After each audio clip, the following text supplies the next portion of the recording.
It's Mark Husson's Astrology Hour. Time for you to expect something wonderful.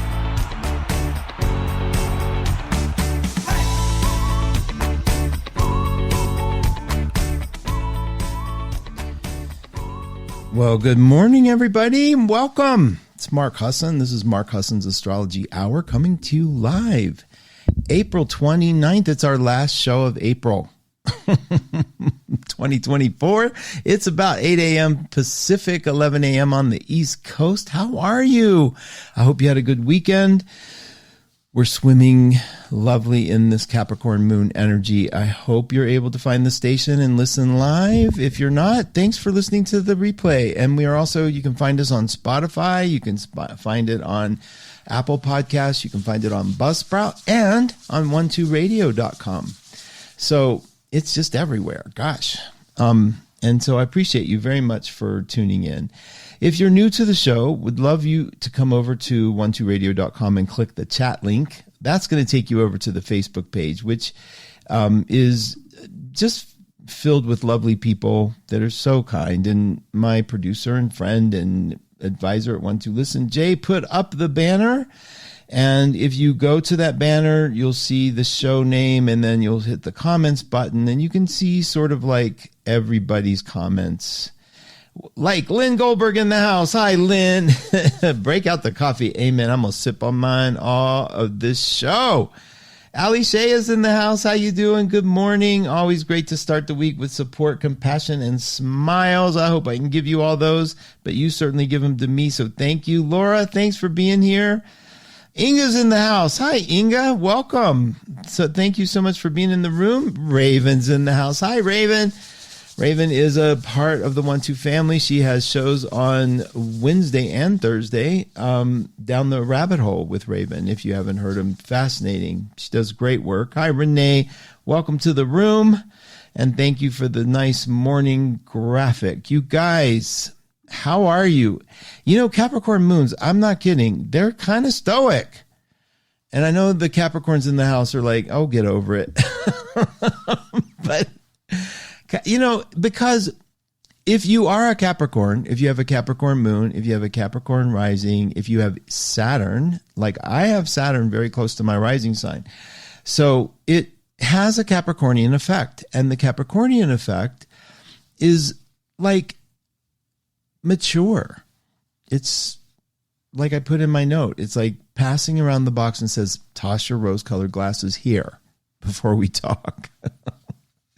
And so these moons have the same effect. They have the effect of sort of sobering us up, so looking at the world through a little bit of a lens, but we get help along the way. So if you are a Capricorn moon rising, a lot of Saturn, you came in old and life wasn't probably, well, and everybody has a different story, but it's probably not as fun as a childhood could be because you were kind of forced to grow up. And typically you'll hear Capricorns go, oh, I didn't mind. And that's true. They don't. It's like they know that they're prepared for it. Capricorn moon people in my life, it's kind of funny. They are extraordinary. They're extraordinary support. They're extraordinary help. You can, you know, I always recommend have a Capricorn moon friend because, oh my God, you guys are great. And thank you for all the support you offer, because it is sort of like the moon says, give me purpose. So wherever your moon is, you're kind of like amping that energy up a little bit, because the moon is like the unconscious needs, the desires, the hopes, so people are driven by the moon. Now, you might have a moon, you're like, it doesn't drive me, it's fine. Everything is an exception in astrology because there's so many external events that take place. Astrology is sort of telling us the map. Like you look and say, oh, one of the ways I could be happy is to follow this path, to not resist this path so much. So if you know a Capricorn, or if you have a Capricorn moon yourself, or sun, or rising, or Saturn close to anything. Now, why am I saying Saturn? Because Saturn is the ruler of Capricorn. And if you've heard rumors about Saturn, and rumors they might be, it's sort of like the daddy of the zodiac, sort of like the stern taskmaster that's sort of like, There's no BS with Saturn. You sort of like, you just do it. And I know that in the Capricorns that I know, people with that strong Capricorn energy have an ability to just get really firm, like to just, this is the way it is. And all your crying and all your whining doesn't change it. This is the way it is.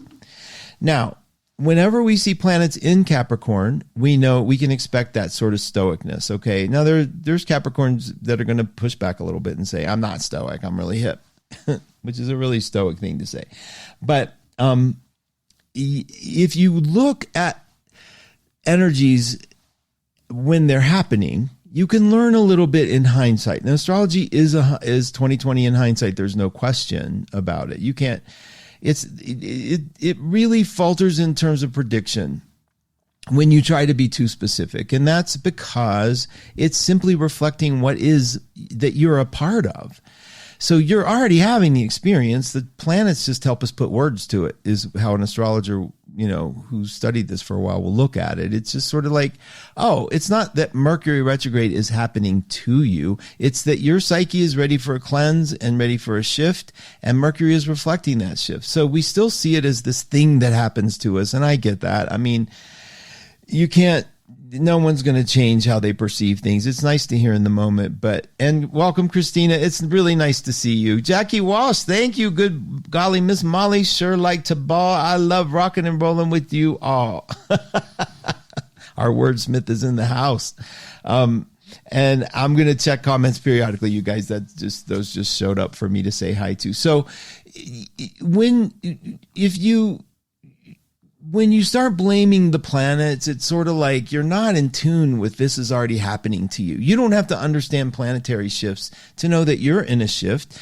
But if you're feeling something strange and you run and look at your chart, what's happening with it, you can see, oh, it's a translation for what's already happening. Okay.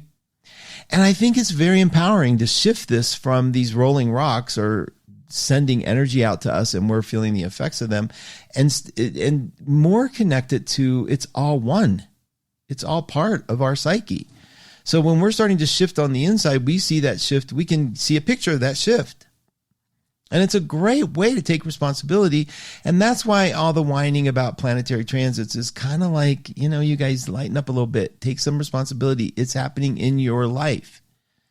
And that's why transits, moving planets around our charts, affect us all so differently, because we're all having different personal experiences. But there is a theme to all of them. We know, typically, if it's Capricornian, it's going to be a little stoic, a little sober. Nothing wrong with a little sobriety. In fact, you want some Capricorn energy when you're going to do something like quit a habit. God, I have too many of them. I used to think, with all my water, I said, I remember telling John, I have so few addictions for all the water that I have. And then I look at the shit I do every day that I have to have. I'm like, okay, strike that concept of yourself. All right. So when you look at what planets were doing when they were in a particular sign, especially the slow outer moving planets, you get an idea of a change in the zeitgeist. One of my favorite words. Liz Green taught it to me, and I just love it. And that zeitgeist is sort of like the change in the collective mind, like this event that happens that's so big that it changes our collective mind. 9/11 was a zeitgeist moment, in my opinion. It changed everything, how we look at the world. We no longer were innocent in that moment, in my opinion. Were we ever innocent is a debate. But so Pluto, Neptune, Uranus, those are zeitgeisters. Those are the ones that change the collective slow over time.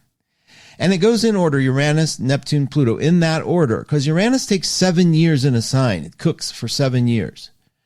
Neptune takes 14 years. So see, it's longer cook, longer boil. And Pluto can take anywhere from 40 years in a sign to 12.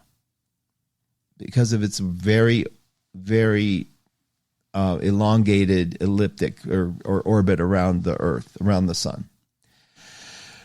Now, it's in a 14-year one. It just went into Aquarius. It was in Capricorn. And it was in Capricorn for about 13 years or so, like I think 13, maybe 14. It was in Sag for about 12. So see, it's starting to get longer, those longer elliptic, longer course of action that's taking in a sign. So what you look for is what happened when it entered, because that's huge. And this is for every planet. What happens when it enters a sign? These are the moving ones in the sky. And then you look at what happens when it leaves, because those two things tell us a lot. And I'm not kidding, a lot. 2007, Pluto found its way inching into Capricorn. 2007. So what you do as good astrology students is you go Google 2007 through 2024. Big events that happened during that time. Well, we'll see the creation of the iPhone. Is that a game changer right there? For real? Do you see how what did it do? It sort of brought everything compact to our fingertips. You'd think that'd be a technological change, and it was a technological change. There's no question. But why in Capricorn? And it's the very end of Sag when it happened, the iPhone. So there is this sort of like playful spiritual component to it. I'll get into that. But it started right at the beginning of Pluto entering into Capricorn, and then Pluto goes into Capricorn, and the next year, 2008, for many of you that lived through it, the housing crisis. Does that make sense to you? And let me explain it. Capricorn is Earth. It's everything that we see, feel, and touch. Just like Taurus, just like Virgo. It is about what we see. Virgos are, the synthesizers, bringing everything together, the pieces, and having them make sense. Taurus are the comfort people, the body people, the yoga people. Capricorn are the builders, okay? The housing crisis started when Pluto left Sag, because what was happening? Inflated. Okay, so I want to explain. These are so fascinating when you think about it. Sagittarius is like this uplifting, bigger than life, Jupiter ruler sign. Right? It's like it's the dreamer, the wanderer.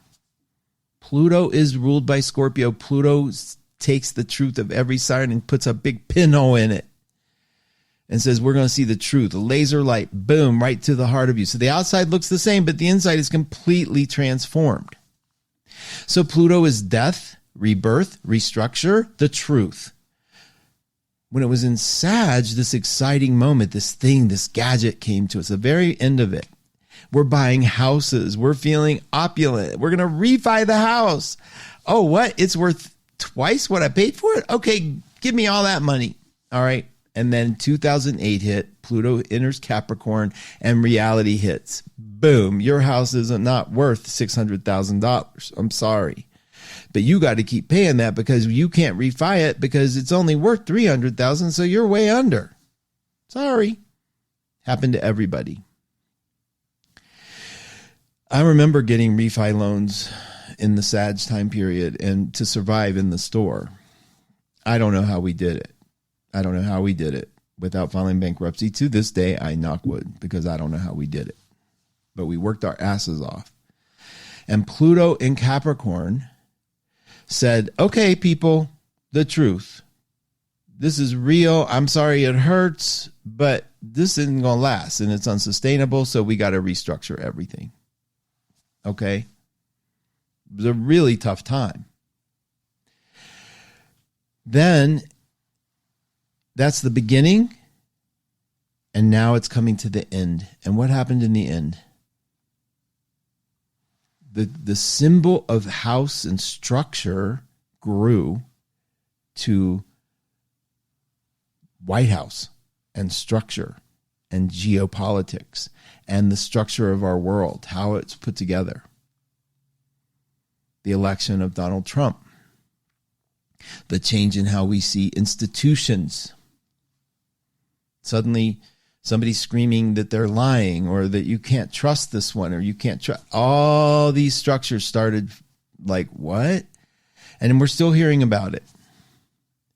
How the structure of the media was manipulated, David Pecker and the manipulation of media to bring stories and manipulate our brains. What else is manipulating our brains? TikTok. Algorithms. So Pluto in Capricorn is sort of like, you guys, and it leaves us a gift at the very end. Now here's what's fascinating. It retrogrades. It retrogrades. It goes backwards every spring, and in the fall it starts moving forward. So when it goes backwards, if it's at 29 Capricorn, which is the very last degree it could be in, it has to go, then it goes into Aquarius. And it lingers in Aquarius just long enough to give us this sweet taste of what Aquarius is going to bring us. And then it goes back for one last hit. And guess when it goes back for one last hit into Capricorn? One last visit, one last truth. November of 2024. So no, that's election day, in case anybody, that's election season. So if you're looking at the world through this lens of, wow, what is going on? Sometimes it helps to make it make sense. Pluto's not going to put up with anything. I promise you, whatever sign it's in, it's not going to put up with it. It's going to force the truth out of a sign. And it's going to squeeze the last bit of truth out of Capricorn, the structure of our government, everything. And we're going to see what happens. We'll see. I don't know. I'm not a psychic, but I can tell you it's going to be a game changer. It's going to be a game changer. And we're going to look at that together, because we'll be together, right? You'll still be listening to me. Well, I'm optimistic. Okay, I'm hitting refresh, see how y'all are doing. I'm coming back because there's more to talk about here. Give me a break. I just want to see how you are doing. That's how I know how the temperature of the room is. Okay, I'm coming. Let's see. Okay, so we have good morning to Truly. Thank you for being here. I'm glad it's a beautiful Monday there. It is a beautiful one here too. Hi, Geraldine. I'm up as a pup, she said. Christina, haha, my daughter is Capricorn and is not acting very mature. Well, we'll see how that changes. We'll see. Maureen, thank you for being here. Libra here with Capricorn moon and Gemini rising. So you have a Capricorn moon. See, so Maureen, you know what I'm talking about.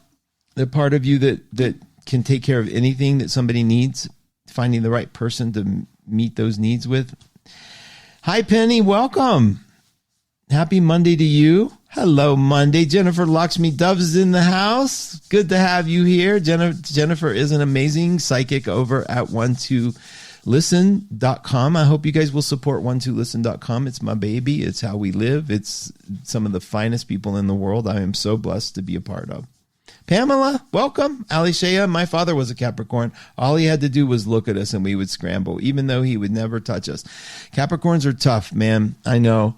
And you'll see, and Christina, you'll probably see this in your child depending on the moon, because they do their moon when they're young.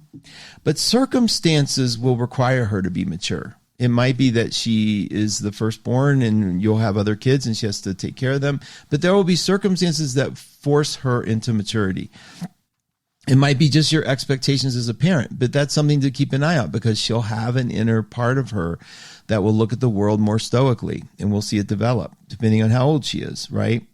Aloha from Anita Ahuja. It's so good to have you here. I was going to say, are you in Hawaii? But she's all over the place. Anita is an incredibly gifted psychic as well at 12listen, and really has an important side job. You'll have to ask her about it. Raven, Saturn is a drill sergeant who cannot be ignored. It's so true. Pamela, my daughter-in-law is Capricorn. I love and admire her to pieces. Soft-spoken, sweet, but takes no BS from anyone. Claudia, let's get down to business. I bet she's Capricorn in the house. Hey, K-Dragon, how you doing? Welcome. Kay's also a psychic at 12listen, channels Merlin, does classes, does where you can actually go to 12 Academy and hear channeling and get a reading. Quelly, Grand Rising, Mark, Jay, family. I'm feeling the residual effects of Mercury retrograde, my SIM card. Okay. I had a couple of residuals after the Mercury. November this year. I had a couple things broke after the retrograde, which I chuckle at because I had an extraordinary retrograde. I always do. I make it a point to have an extraordinary retrograde. I learned so much. I gained so much. And I know they quote unquote can be a pain in the ass. My friend, the guy who does a lot of tech work for us, his whole house, flooded. And when I sent the note out that the retrograde was over, I got, how fucking you Lula, you whatever it is, and it was like, he was just so happy. And it's like, I feel bad because that's not a way to live. It isn't. You don't want to live like, oh, when is this going to be over? You don't want to ever live like that. And we do. I get it. But there's got to be a shift in mind that can occur, that you guys can do, that I do when the retrograde comes. There's got to be this no sense of dread. I study astrology. I was taught, when there's a Saturn transit, life is going to be hard. When there's a retrograde, don't sign anything. When Pluto, and every one of them has brought me a gift. Even though I would dread some of them, I look back and go, what the hell? I mean, never give that advice to anybody anymore. I don't believe in it. And I believe you can change that. And I want you to. It's just a decision. Trusting something to be good is just a choice. It's not this random thing that happens inside of you. It's like, I'm going to decide to trust you. I'm going to decide to see this as the most amazing thing in my life. And I'm going to start validating events that happen. And it's like confirmation bias. If you believe it's going to happen in a good way and good things are coming, you're only going to notice the good things that are coming. And psychologically, it changes us. How does that hurt you? In what way does it hurt to look for the good things that are happening in your life as opposed to only the bad? Enough bad happens. Can we just ignore some of them, please? Give me a way to not count all the bad things that happen. I had a friend who every day wakes up with this tentativeness about life, like, oh, how I slept and my score on my little watch and my da-da-da. And it's okay.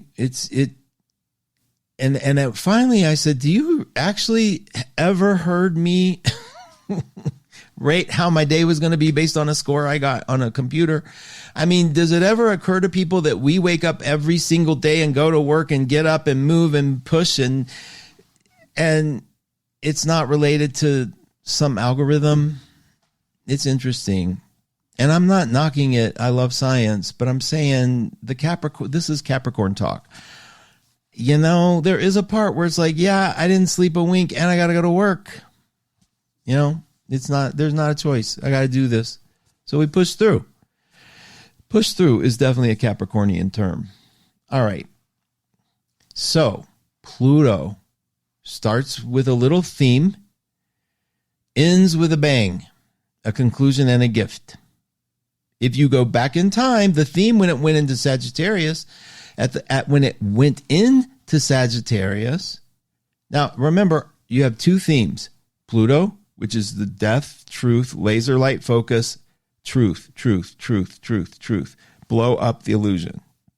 Really destroy the illusion with a laser. So, because Uranus is blow up. So Pluto's laser beam. And what's it a laser beam on? Whatever sign it's in. So when it was in Sag is about religion. It's not like, okay, so Sag is like the 9th sign of the zodiac. It's a fire sign. Anytime you have fire, you have religion, spirituality, beliefs in something. Because it's Sagittarius and the ruler is Jupiter, the biggest planet of the zodiac, it's believe in big things. If you know any Sagittarians, they don't like mundane life. They're terrified of a mundane life. Terrified. I don't care if it's a sun, moon, rising.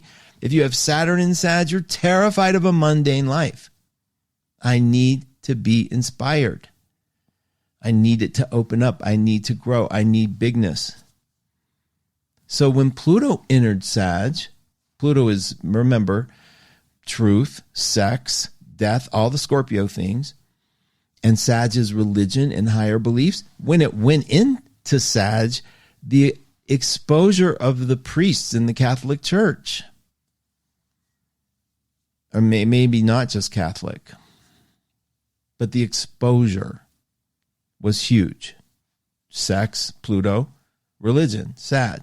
So themes come together. So Capricorn was, when Pluto was in Capricorn, a lot of lurid sexual thing. Like, notice the trans thing, what gender is, the basic core foundations of Capricorn suddenly were challenged. Pluto's going to blow that shit up. It's going to bring the truth. Whatever the truth is, it's going to bring it. So now we have it coming to the very end. When it started, it was the housing crisis. It was government. It was the questioning. All of our systems that we trusted were in place. And it's leaving. It's leaving on election week, month. That's huge. And I can't wait to see what it does.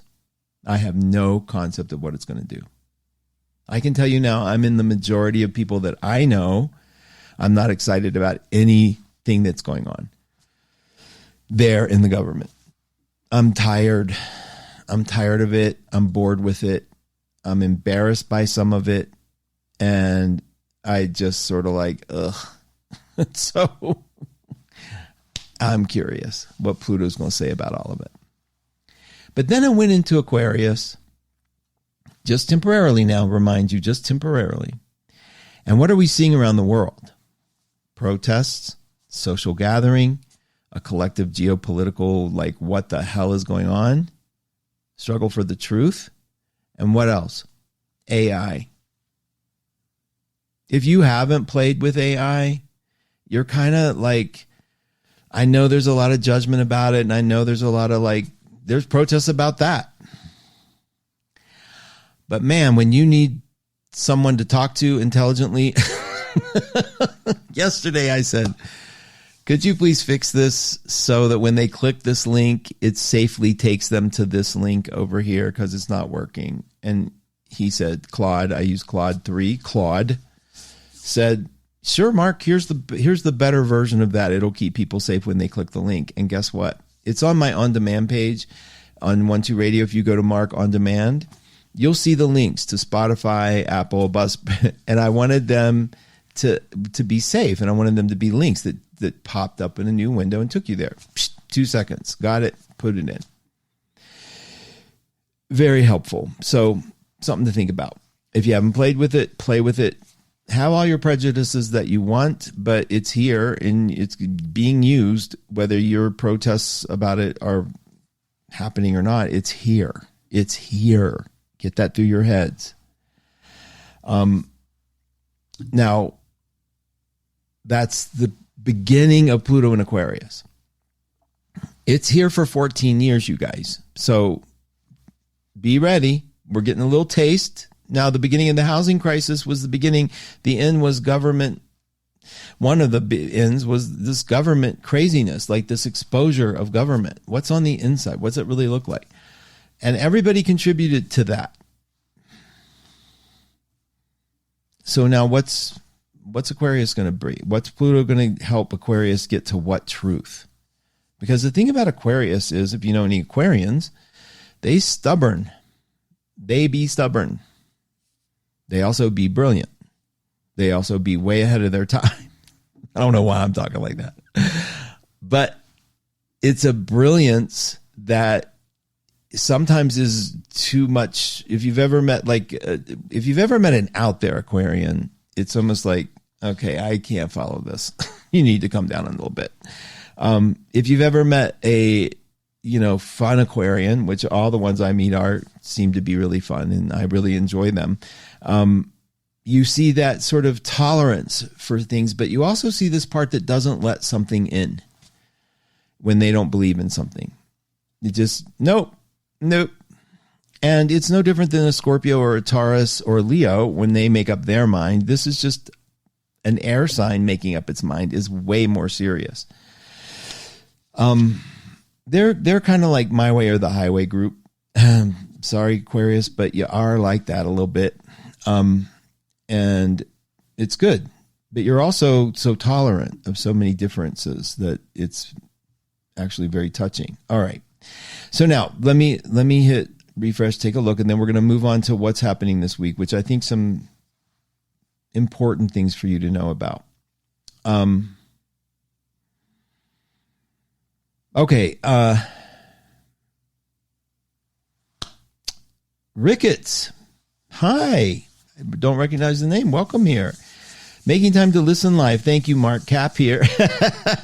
Hi. Welcome. Hi, Joni. You're welcome. Thank you. You're so kind. Julie Miller, good morning. Happy to be joining you while you're live instead of the replay. Yeah, it's kind of fun, isn't it? You get a shout out. If I can do it, I like to shout out to you. Maureen's in the house. Maureen is our newest advisor at 1-2 Listen. One of two very new advisors. She's here because if you're at 1-2 Listen, then you went through the gauntlet and you impressed everybody. And it's all double blinded. We seriously do this stuff. So welcome, Maureen. Thank you for listening in. Oh, Christine says her daughter's 19 and the oldest of my two kids. Now I need to go look at their charts. So she is the oldest, which is why she's a Capricorn, number one. And number two, the oldest daughter, their job is we talked about birth order once. I knew, Karen Kirby used to read eyes at the store, and she was very close to the man who developed the true birth order. I mean, like Denny something, and he did the birth order book. And she was like, Karen is amazing. And she told us about if you're the firstborn girl rather than the firstborn boy, if you're the firstborn girl, you will rebel against the mother. It's the job. And I think that's a thing happening now, a trend. I just saw a headline on the internet on one of my magazines, and it said like the firstborn daughter syndrome, they're calling it, but something to look into. Okay, Inga, welcome. Oh, thank you. Thank you. I'm so glad we're tapping in. Cap Moon, Jackie says she's a Cap Moon, rising, and Mercury. Woke up happy. Pluto is moving on. My son is at 4 Aquarius, which is, Jackie, I love to know that you're an Aquarian. That's great.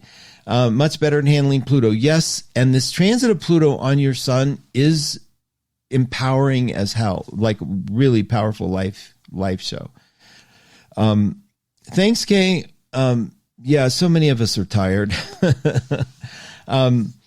Thank you guys. Yeah, some of you, we're fatigued out, right? Pluto is definitely burning us to the ground with this Capricorn stuff, and that's good. It needs to. We need to be tired because otherwise we're just feeding the machine. I remember being glued to TV 4 years ago. Every move Trump made, I was like watching what was going on, and I was obsessed. And I'm officially burnt to a crisp. Thank you, Pluto. I am burnt. So it's nice to have my life back, and I ain't giving it up. Okay. Now let's talk a little bit about, so nice of you guys to write in the room. Thank you. So let's talk a little bit about this changes this week. Today, this morning, Venus went into Taurus. A couple good things about that. Taurus is the ruler of Venus. So Venus being in its ruler in Taurus means it's galloping toward this Jupiter, Uranus that are also in Taurus. And wherever Venus is, I'm telling you, it gets more beautiful. It gets softer. It gets more able to appreciate. We are grounded. I don't know, love of food comes up. And wherever it is in your chart, softness, it's softer, it's easier. It just went in. And I want to remind you, when a planet goes into a new sign on the day it enters, it's a little wonky. And we have two things happening this week to make it a little wonky. And the reason I don't like to be self-fulfilling prophecy, but I'm saying if you notice things are wonky, it's this adjustment that happens. Venus just left Aries, okay? And it's getting into Taurus, and now it's getting into what really matters. What's going to matter here in your physical reality, your financial situation, your financial situation, your sense of your security. And Venus is bringing it. It's not just sort of welling up a desire, it's bringing it. So look at where Taurus is in your chart. See what Venus is planting, because it's planting. And that's the other thing that's happening. I took the plants out today. Me and my friend went to Costco and did the plant buy because their prices are crazy. Costco, I don't know. I don't know your feelings about it, but it's kind of a rock star as a business. And the prices, oh my goodness, on plants, it's hard to beat. If you go to these local places that put up tents and make beautiful arrangements, I was going to get an arrangement for the porch. They wanted $187 for it. Went to Costco. It was $29.99. And equally, if not more beautiful. So, I mean, sorry, I get paid to plug them. No, I don't. I should though. Okay. Anyway, sorry, I digress. That's Venus and Taurus. That's what it's doing to me. I'm never been, no one in my family was a gardener. I've never been taught to garden. It's one of the old grievances I let go of. Like, there were so many things that I wanted to learn and be taught, and wish I could have been given those things. And I told you 2 weeks ago or last week that TV was my teacher. So if I saw a gardener on TV, I'd be like, oh my gosh, I want to garden. If it was just a TV series and they're growing these beautiful plants, like I learned from Morticia on the Addams Family, you cut the heads of roses off. It's so fun. So that happened today. Venus went into Taurus. I'll get back. And then tomorrow, Mars goes into Aries. So Mars is leaving Pisces. So this is the last day you actually get to really enjoy the mush. And if you're tired of the mush, tomorrow Mars is in its ruling sign. So you have two planets entering their ruling sign. And I think, I could be wrong, but I think it means things are going to get back on track. I mean, I think Mars in Aries with Venus in Taurus, we're going to feel like we can make some choices. We know what we're doing. Now, yeah, people say Mars in Aries is kind of like aggressive and the world's already aggressive and whatever. Quit that Freddy stuff. It's inside of you. It's inside of me. There's a part of us that's ready for spring, don't you think? And so Taurus, if nothing says go plant like Mars, and I'm a crappy gardener. I really am. I'm like, if I have to do too much, I'm like, it ain't gonna work. But I love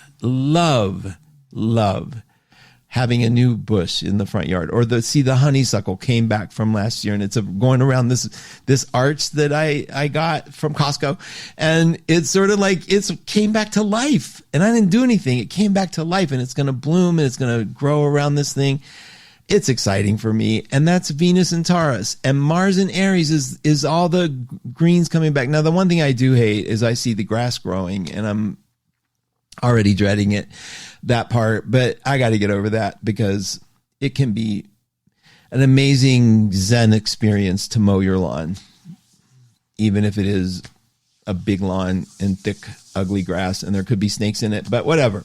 Okay, so Mars in Aries tomorrow at 8:30 in the morning. Now, if you wake up with this newfound sense of excitement and drive, you're feeling it. Now, if it doesn't hit until Wednesday, that's okay. We love it because the moon's going into Aquarius tomorrow morning as well, 10 minutes before Mars changes. Those are two sign changes, and that means two kind of maybe crazy moments of wonkiness, because I don't know how well you all adjust to the changing signs. Sometimes they're good, sometimes they're weird, but if you feel a little weird tomorrow, give it till Wednesday. Wednesday's going to blow up. Okay, really, it is. So find out where you have Taurus in your chart and Aries. They should be next to each other. And we're going to see some activity. Now, good news, Mars is pulling away from Saturn. Mars is pulling away from Neptune. So those of you that have been feeling like you've been a fish out of water, floundering, like, what do I do? I don't know what to do. Zoning out really easy. Staring at your computer screen and thinking, what? It was highly specific, wasn't it? There was a reason for that. Okay. Then that's over. It's ending. So be grateful. Mars is leaving Pisces. It's entering Aries. Venus is leaving Aries and entering Taurus. And I think spring's officially here. So is all the stuff that come with spring. I mean, it's really going to be interesting because May 1st is Wednesday too. That's Beltane. For those of you that celebrate, it's May Day. It's May. Is that the dance around the maypole thing? That's the penis one, right? That's that sort of like phallic thing that goes on May 1st, but apparently pretty powerful. So use it. And then, okay, now Thursday, Mercury stops moving forward and starts going backwards. And that's the journey to Capricorn in November. Okay, so Thursday, if you're a Scorpio, you might notice that your life is slowing down a little bit, like the metaphor, just getting a little internal. You might do this every spring. Like you might hear Scorpios go, I always pull in the spring. Well, part of it is might be the flow of the planet, not because of the planets, but it's the planets are reflecting that motion. For the winter children, sometimes spring is more internal. Okay. And I hear the Scorpio part of me, when spring comes, it's like people come out. Oh, God. Because when I walk the dogs in the snow, we are alone. It is paradise. It's wonderful. It's just white everywhere and the dogs are romping. You see my little videos of the boys, how much fun they have in the snow. And when spring comes, it's like we got to get up extra early because we don't want to A, run into the bears because we're a little bit in the wilderness, and B, we don't want to run into people. But I'd rather run into a bear because I could probably scare a bear and I wouldn't have to talk to it. I'm not antisocial. I'm just socially awkward. I really am. Saturn in the first house. This is the Capricorn thing. I was telling Capricorns, y'all are awkward. Capricorn risings are awkward because you meet them and they're serious. And sometimes it's a little awkward. Like they want to fit in, but they're not sure how. And that happens to me. I see new people all the time. And I got surprised. The car pulls up to me and goes, Mark. And it was our neighbor. And her name is flashing in my head like that commercial where the woman goes, Eddie, Freddie, blah, blah, blah. And I'm like, it's Dawn. I think it's Dawn. I've never seen her outside of her bathrobe because I'm walking the dog and she's taking out the trash in her bathrobe with her hair pinned up. So now she's all decked out. She pulls up and goes, Mark. And I'm like, hey, what the hell? And I think that's Dawn. I can't tell. And she drove off. She just went. Well, for the next 20 minutes, I'm like, ruminating. Like, oh, you could have handled that better. You should have a phrase. Da-da. That's Capricorn. I've learned to accept it. I'm just awkward.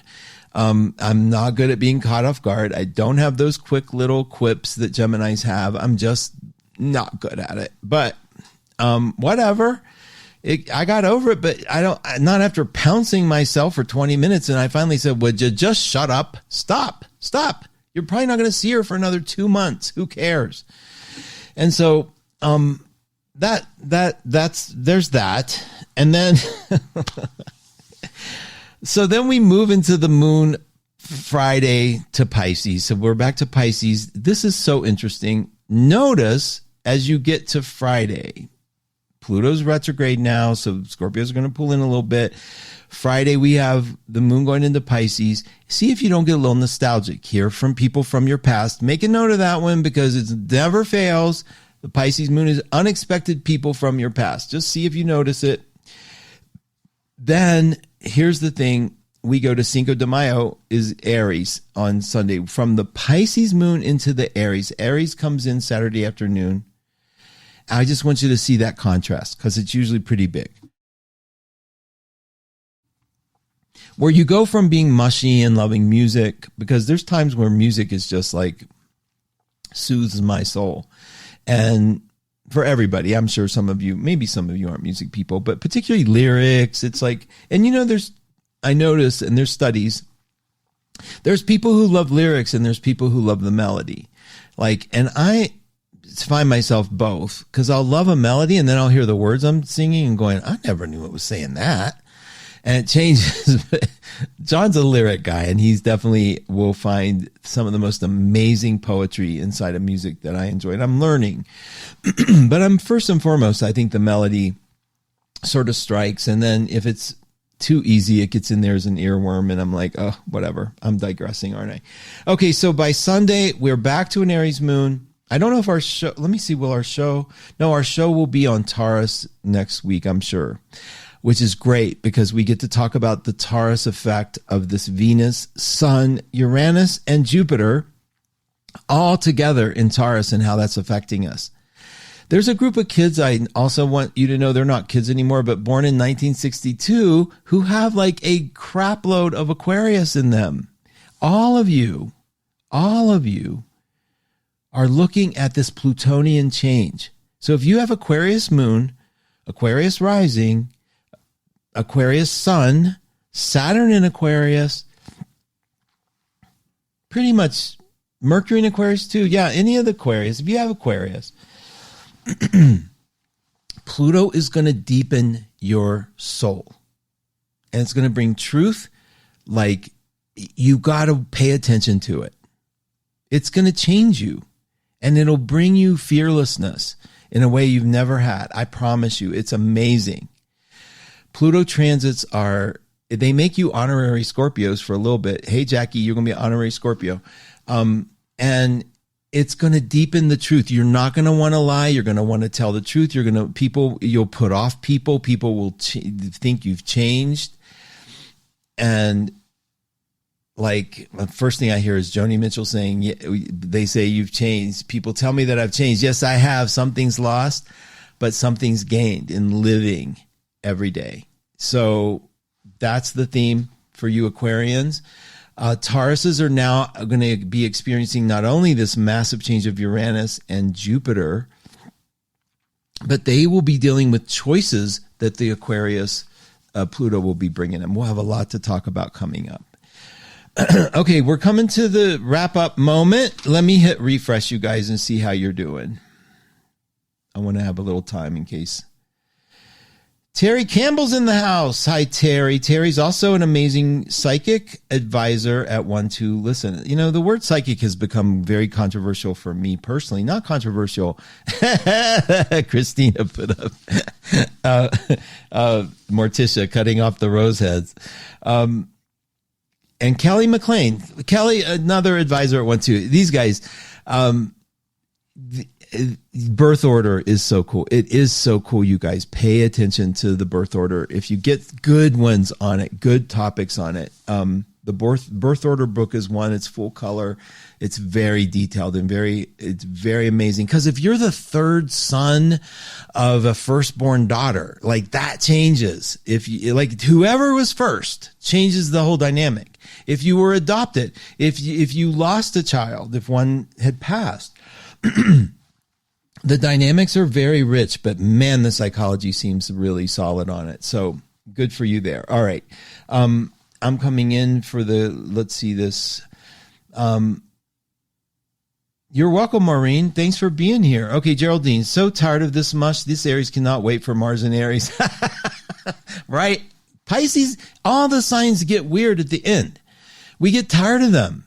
You get tired. Like you think, oh, this is so refreshing, this Aries. Watch it when Mars is at 29 Aries. You'll be like, I am so tired of this energy. I can't wait to hunker down. And so it works. I love honeysuckle too, man. I didn't know about it, but they said in Colorado they call honeysuckle a weed because I'm buying all this star jasmine, hoping it'll grow on the fences, and dies.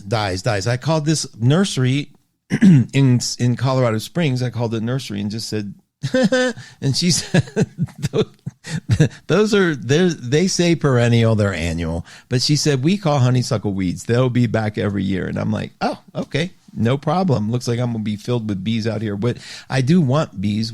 I heard that honeybees are making a comeback. We're helping. So more wildflowers. Mars and Aries, time for a bonfire. Chris, yeah, man, it is. An internal one, too. Pamela says, Mark, you are my cosmic vitamin. And spoonful of sugar for the week. Oh, what a sweet thing to say. Thank you so much, Pamela. Terry Campbell said, she said, thank you, Terry. You're so sweet to agree. Hey, Mark and friends. Me Too movement began November 7th, 2017 with Jupiter entering Scorpio. Look at that. The Me Too movement. Jupiter entering Scorpio. That is, I remember that. I do. I remember specifically thinking how perfect timing, because you have Scorpio, the sex sign, and Jupiter expansion and awareness. It's the reverse kind of Pluto and Sag, like they're both the opposites. Okay, now with Jupiter opposing that, Jupiter and Scorpio, the latest is Harvey Weinstein rape conviction was overturned. The story continues. Oppositions are fascinating parts of the story. Yeah, part of his conviction was overturned because of jury instruction, I think, which, yeah, sometimes you want to say, why do I have to know that? But you're right. Scorpio Sun, Aquarius Moon. Hi, Maureen. Yeah, Scorpio Sun, Aquarius Moon. So that you have it both ways. You have the ruler of Scorpio going after that moon. So you want to keep an eye on that moon. I know so many Aquarius moons. Amazing, amazing. Okay. Tiffany says, 109-year-old woman says, secret to long life is avoiding other people. Well, then I'm going to live a long life, Tiff. That's a Virgo theme, though, too, Tiff. You know that one. Hi, Mark. I really thought that I could catch you live today, but I'll have to wait and listen on demand. Still glad I can say hi and love you always. Thanks, Ann. Good to have you here anytime, even if it's on the replay. All right. Am I missing anybody? Let me make sure, you guys. And then let's do this. Remember two things. The gratitude board is something I love that you do. It's over at 12listen.com. It's under all the advisors, and nothing is required. It doesn't cost anything. It doesn't take your name. Nothing. You just put what you're thankful for. I'm so proud of this thing because it's so simple and there's no trickery. It's just put it up anonymously and be thankful for something, and be thankful for something that hasn't happened yet. Gratitude is my go-to. I believe in it. I love it. I'm grateful for gratitude. And it keeps me on those moments when I wake up in the middle of the night and I'm Scorpio terrified of life. I remember the things I get to be grateful for because I use them a lot, and they're right there. And I am, and you all are a big part of it. You really are. You make my week, which week after week makes my life. So thank you so much for your love and support and kindness. 12listen.com. Sales all week long. We're going to be putting sales up, but you learn about them by going to 12house.com and get on the mailing list. I need you on the mailing list so I can read how we're doing. That's my feedback moment. And you don't get trash. It's just me sending out a postcard. The last postcard I sent out was generated by AI. Don't hate me for that. It's an Adobe Photoshop beta, and they said, try this. And I said, get a dog getting a reading from a cat. And it was amazing. And I feel bad for artists everywhere because I used it. So I'm not overusing it, but that's the truth. That's what happened. We will figure this out. Don't we figure out everything, you guys? We figure it out. We will figure it out. Just don't draw lines in the sand and say, all right. All right. I'm looking to see, I got messages coming in. I'm making sure we're good. All right. Listen, beautiful day today. We're going to finish out the day with this Capricorn moon. Get something done so you'll feel good about it and quit beating on yourselves. Thank you so much for your love and support. Want to listen, please check out the advisors. And thank you, advisors, for listening to the show and coming in and playing a little bit. I so appreciate that. Mark Husson's Astrology Hour is signing out. Have a beautiful week, you guys.